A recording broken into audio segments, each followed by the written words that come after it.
नमस्कार। साई सन study zone classes में आप सभी लोगों का स्वागत है। आज हम लोग मैथमेटिक्स के टॉपिक को स्टडी करने वाले हैं, पढ़ेंगे। और वो टॉपिक है डिविजिबिलिटी रूल। Divisibility rule. तो आइए स्टार्ट करते हैं इस टॉपिक को। सबसे पहला जो डिविजिबिलिटी रूल है वो 2 का है।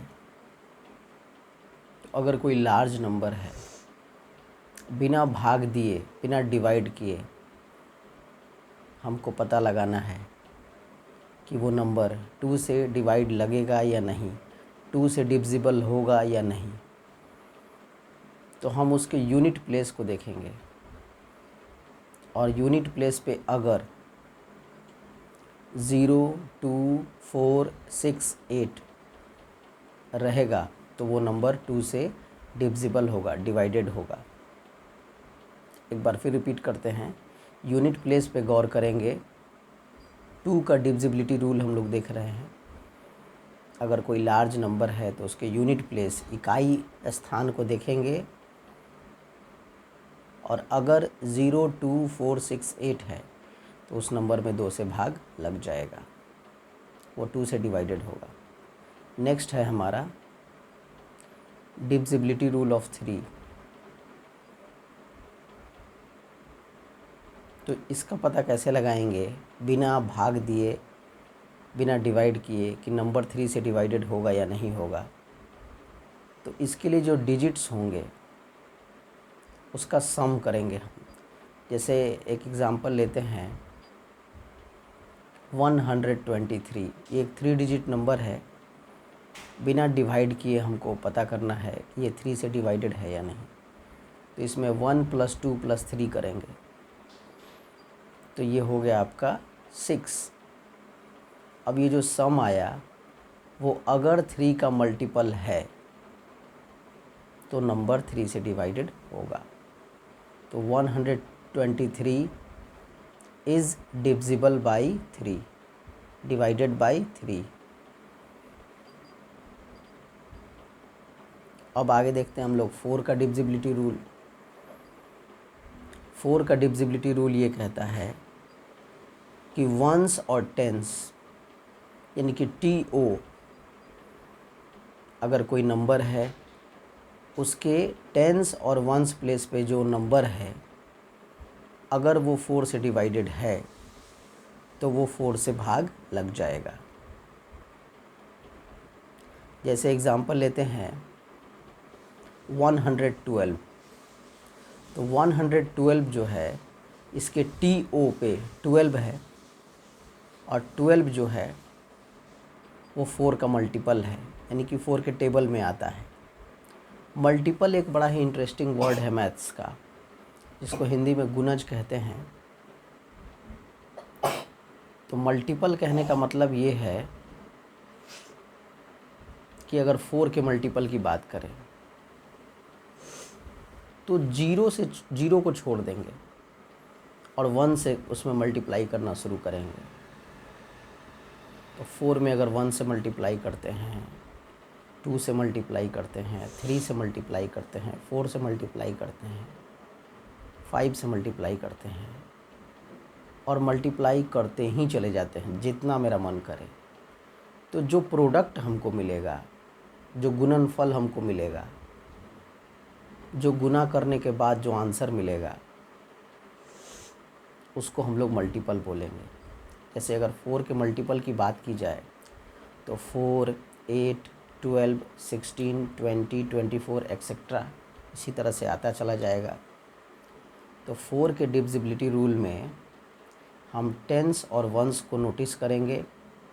अगर वो 4 के टेबल में प्रेजेंट है, अगर वो 4 का मल्टीपल है तो नंबर 4 से डिविजिबल होगा। अब आ जाइए 5 के डिविजिबिलिटी रूल में। तो 5 का जो डिविजिबिलिटी रूल है, पता लगाना है हमको कि नंबर 5 से डिवाइड होगा कि नहीं। Divisibility rule of 5। तो इसमें हम लोग फिर यूनिट प्लेस को देखेंगे। अगर यूनिट प्लेस पे 0 है या 5 है तो वो नंबर 5 से डिवाइड लग जाएगा। अगर यूनिट प्लेस पे इकाई के स्थान पर 0 या 5 हो तो 5 से भाग लग जाएगा। उसके बाद अब देखते हैं हम 7। तो 7 का जो डिविजिबिलिटी रूल है वो ये कहता है कि जो लास्ट में नंबर है यानी कि यूनिट प्लेस पे जो नंबर है उसको आप 2 से मल्टीप्लाई करिए और उसके बाद जो रिज़ल्ट आ रहा है उसको रिमेनिंग नंबर में सब्ट्रैक्ट कर दीजिए और सब्ट्रैक्ट करने के बाद जो रिज़ल्ट आपका आ रहा है अगर वो 7 का मल्टीपल है या फिर 0 है तो वो नंबर 7 से डिविजिबल होगा। एग्जाम्पल देखते हैं। 95 एक नंबर है तो 95 के वंस प्लेस पे है आपका 5, तो 5 में हम 2 से मल्टीप्लाई कर दिए, 10 हो गया। अब 95 में से हम 10 को जो है रिड्यूस करेंगे, सब्ट्रैक्ट करेंगे, माइनस करेंगे, घटाएंगे। तो 95 में से 10 आप घटाओगे तो 85 आ जाएगा। अब ये 85 जो है वो 7 के टेबल में प्रेजेंट नहीं है, यानी कि 7 का मल्टीपल नहीं है, तो इसलिए therefore 95 is not divisible by 7। अब उसके बाद 6 का डिविजिबिलिटी रूल देख लेते हैं। तो अगर कोई नंबर 2 से भी डिविजिबल है और 3 से भी डिविजिबल है तो वो नंबर 6 से डिविजिबल हो जाएगा। कंडीशन ये है कि 2 से भी होना चाहिए और 3 से भी होना चाहिए। और 2 का क्या डिविजिबिलिटी रूल है ये हम लोग देख चुके हैं। 3 का भी क्या है डिविजिबिलिटी रूल वो भी हम लोग देख चुके हैं। अब उसके बाद हम लोग 8 का देख लेते हैं। तो 8 का डिविजिबिलिटी रूल जो है वो ये कहता है HTO, यानी कि 100 टेंस वंस प्लेस पे जो नंबर है अगर वो 8 से डिवाइड लग जाता है तो पूरा नंबर 8 से डिविजिबल होगा। HTO देखिए 4 में TO था, 8 में HTO है। हंड्रेड्स टेंस वंस, 4 में था टेंस वंस। तो 8 का डिविजिबिलिटी रूल ये कहता है कि अगर हंड्रेड्स टेंस और वंस प्लेस पे जो नंबर है वो अगर 8 से डिविजिबल है तो टोटल जो पूरा नंबर होगा वो 8 से डिवाइडेड हो जाएगा, डिवाइड लग जाएगा। अब 9 का देखते हैं। तो 9 का डिविजिबिलिटी रूल ये कहता है एकदम 3 के जैसा है, बिल्कुल सिमिलर एज 3। उसके जो डिजिट्स होंगे उसका सम करेंगे और जो सम आएगा अगर वो 9 का मल्टीपल है, 9 के टेबल में प्रेजेंट है तो नंबर 9 से डिविजिबल होगा। उसके बाद देखते हैं 10। तो 10 का डिविजिबिलिटी रूल ये है कि अगर लास्ट में 0 है तो वो नंबर 10 से भाग लग जाएगा। उसके बाद एक और ख़ास बात करना है कि अगर ऑड नंबर के सम हो, जैसे कि 1 + 3 + 5 + 7 + 9 + 11 + 13, इस तरह से बहुत सारा बड़ा एक सम हो आपके पास और आपको उसको सॉल्व करना हो तो विदाउट एडिंग आप उसका सॉल्यूशन कैसे निकालेंगे इसको थोड़ा देखते हैं। तो एक एग्जांपल से समझते हैं। 1 + 3 + 5 + 7 + 9।